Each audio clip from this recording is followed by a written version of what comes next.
Hey there, do you ever feel confused about which math operation do you do first?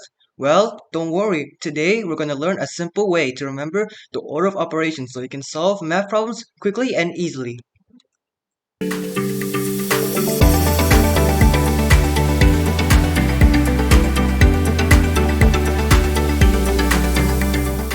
Imagine this. You're solving a math problem like this. 3 plus 2 times 5. What should you do first? Do you add 3 plus 2 or multiply 2 times 5? Well, the order of operations tells us exactly how to tackle problems like this. To make sure we're doing things in the right order, we use a helpful acronym, PEMDAS.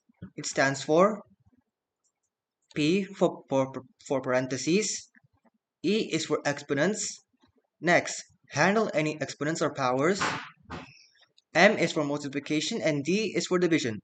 Remember, multiplication and division are done from left to right.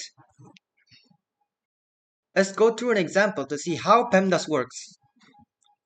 Here's our problem. 3 plus 2 times 5. According to PEMDAS, we gotta do multiplication before addition. So, first multiply 2 and 5, then we get 10. 2 times 5 equals 10.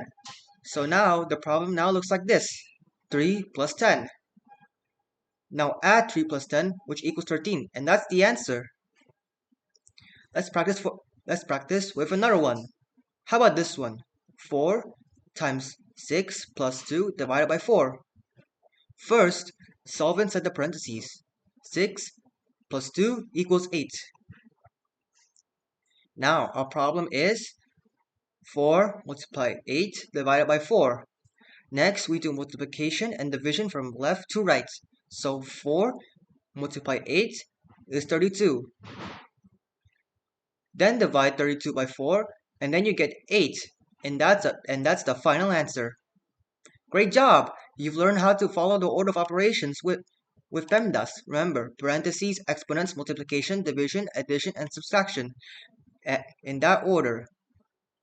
Thanks for watching and happy solving!